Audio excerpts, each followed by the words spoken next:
Hi, this is Mr. Cortis, and today, ladies and gentlemen, I'm going to go through and show you what it looks like to identify a hero's journey within a story. So we've already gone over and discussed the different explanations of each different heroic element. So as you look at this chart right here, we've already identified and explained what the call to adventure is. We've already identified what the supernatural aid is. We've identified crossing the threshold, the known and unknown worlds. We, ladies and gentlemen, have already gone through and set up some sort of explanation in your notes already.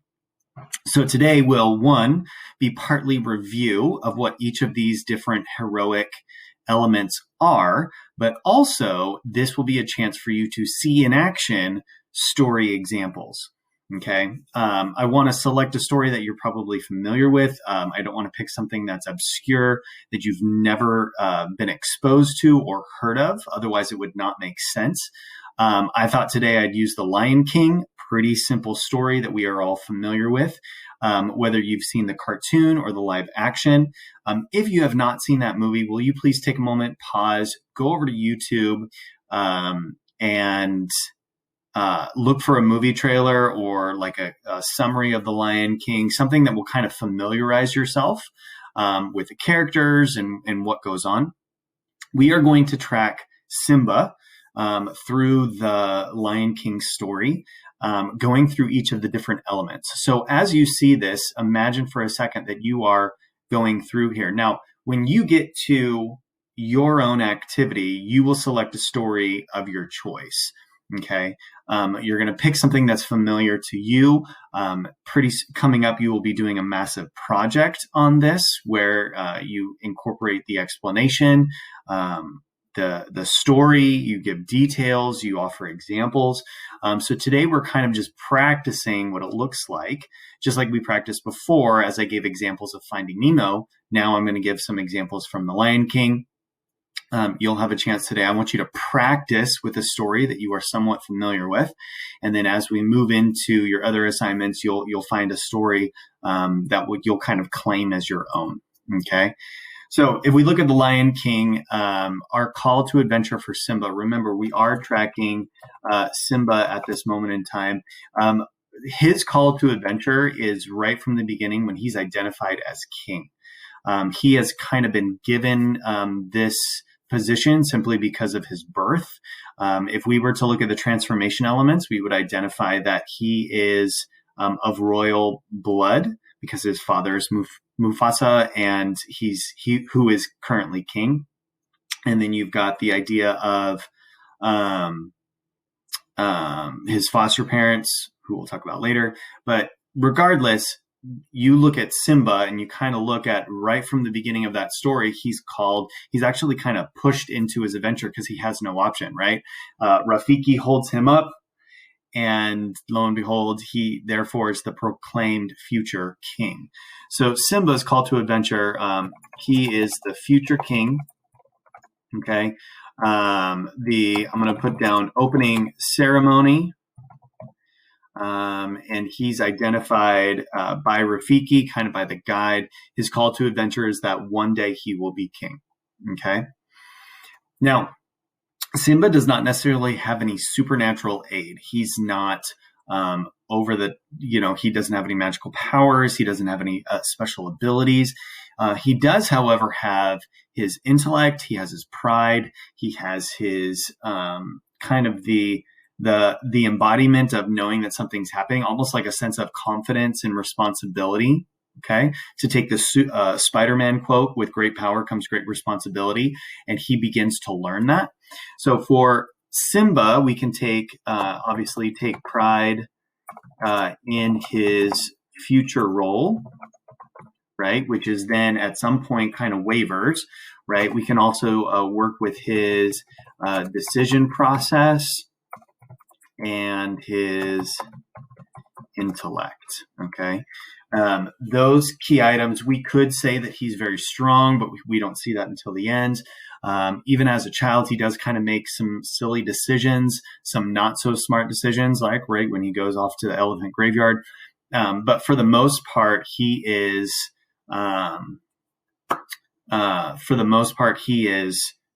kind of taking on responsibility. When he's in conversations with his father, he takes on that responsibility.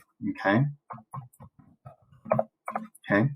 Now, before I jump into crossing the threshold, I'm going to mark down the known and unknown worlds.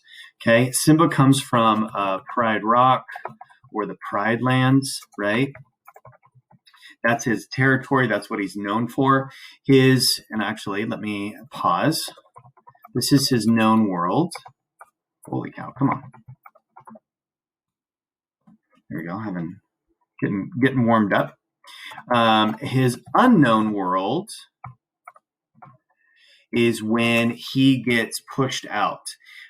So the catastrophe that happens is with Mufasa's death, his father's death, and that kind of pushes him into running away.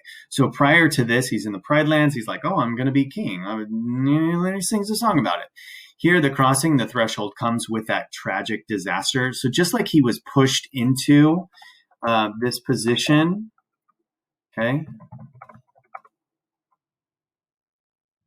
he's continuously pushed over the threshold when when his father dies and his uncle Scar comes in and begins to kind of manipulate him and say, you were responsible for this, you did this, and pushes and, manipulatively pushes, there we go, him away so that Scar could be king. So the unknown world would be like that jungle area, I guess. Kind of the oasis that he has escaped to with Pumbaa and Timon. There we go. I was trying to think of the name. So crossing the threshold, this would probably be the death of Mufasa. Okay. And he's pushed away. He goes into the jungle area where he decides to live, right? Along the way, he's met with Timon and Pumbaa, right? Those become their friends. Those are the ones who help him, guide him, offer instruction. If we were to look at mentors, someone who comes along and like guides and who has been there before and does all of these things, that would be Rafiki. I don't think I spelled that correctly. I'm going to put a little SP and need to go back and change that at some point. Rafiki is the one. They have that small conversation. Like Simba goes out, he's struggling, he doesn't know what's going on. He goes out into the stars and Simba's there to say, remember who you are. And Rafiki comes in with a staff, and there's that moment where he's like, oh, look, you look, like he hits him on the head and he says, look, you learned, it doesn't matter, it's in the past. And so Rafiki comes in as kind of the mentor of saying, like, sure, the death of your father hurts. However, you need to understand, like, this is what is happening. This is what is part of the transformation. This is part of being king, is understanding the past, realizing it, and then being able to move on. So he's offering advice. He doesn't go along the journey like our mentors do, that Timon and Pumbaa actually journeyed back with him. But for Rafiki, you get this idea that he is comforting, he's offering wisdom to help Simba along in the process. Challenges and temptations as you go along here could be various things. So one of the challenges and temptations when he's really little is the elephant graveyard. Okay. There's the other part where he's kind of wrestling with, does he become king? Does he not become king? So this would probably be like running away. There's also the part where he has the discussion with Nala, because she comes back and she says, oh no, you need to be here. This is important for you. You have to take over. Your uncle Scar has ruined the Pride Lands, right?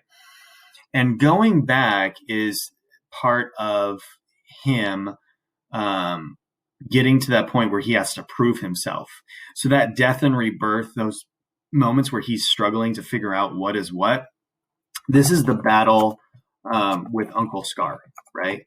This is the moment where he is sitting there and he's realizing, in order for me to be king, in order for me to right the wrong, which is a part of atonement, he has to battle his battle his Uncle Scar to reclaim that position. Okay, so his battle with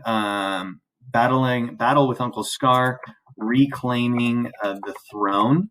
Okay, and that's part of his transformation. The stuff that he says there on Pride Rock when he's talking about, like, no, you did this, you killed it. He's coming to the realization of things that he has learned from the past. So Simba gets there and he essentially explains the truth to everyone. Okay, he identifies his position as king. He also has like the confidence and takes responsibility. Okay. And this also bleeds into where he rights the wrong. This can coincide. And so when you look here, like he's having that big battle, there's fire, thunder and lightning and fire everywhere. The transformation is him saying, nope, this is not right. We need to right the wrong. You're not the king. I'm the king. Simba lived. You killed him. Like all of that is justifying everything. So that's where the like hyenas run away. That's when all of the other lions kind of begin to attack and realize that they do have power because they're not underneath his Uncle Scar's control. So here, righting the wrong, again, this is taking ownership of the throne and dismissing Scar, right? And then the return comes right after that, in which he's identified as king. He then presents his son, and again, the circle of life. That cycle continues. So just like you see up here, this could be identified as the circle of life. So the return then is Simba becomes king. I'm going to capitalize that. Simba becomes king, restoring the Pride lands, and maybe order among the animals. Okay. So when you look, the way that I did that was I kind of picked and chose pieces that would align with what was happening here. There are ways to do that because you get to see that within the character, and you as the scholar become aware of those items. Just last night, I was watching a movie, and towards the end of the movie, the protagonist, throughout the movie, she was telling a whole bunch of lies to try to cover up and make herself look good. But then at the end, she realized, oh, this is not working out. I need to tell the truth. And I sat there and I thought to myself, this is just like the atonement and the transformation. She is trying to right the wrong and get everyone to understand the good that needs to be done. Okay. Because she eventually hit rock bottom right here and needed to change something so that her life would be better. And she begins to do that by apologizing, by asking people to tell the truth. So when you look at a story, you pull out those pieces as you see fit, and you are the one to identify that. So if you think to yourself, well, Simba doesn't have any supernatural aid. Well, actually he does. He is very he's smart, and he does take responsibility. He does kind of move into this position because of X, Y, and Z factors, right? So looking here, you'll notice that not only do I have my explanation, but I've also got my story examples. And when I come to my writing later on, I will fully develop these, give detail, offer up more explanation. But for right now, these are my notes to identify, okay, challenges and temptation, elephant graveyard, running away, discussions with Nala. Like those are his challenges and temptations. When I get to my actual writing and my bigger project, I will then write out that full scene. What does it look like? What does that really mean? How does that play into the hero's journey? And kind of develop that even more. Okay.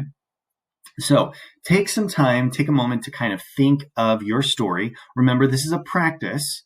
So take the time to kind of think of something that is familiar to you, maybe a movie or a television show that you've watched recently, a book. I've had people go back to Of Mice and Men and conduct this for George or Lenny simply because they need something that's very fresh. You could use the Scarlet Ibis, the Necklace. Any of our short stories that we've read would probably suffice and be able to fit in this pattern. Okay. If you have questions or concerns, or you're somewhat worried, go ahead and message me, and I will help you guide through this process. But at this point, today is practice, getting through the hero's journey, marking out those key elements so that you can get in to be familiar with the hero's journey. Okay. Have fun with this, guys. I'll talk to you soon.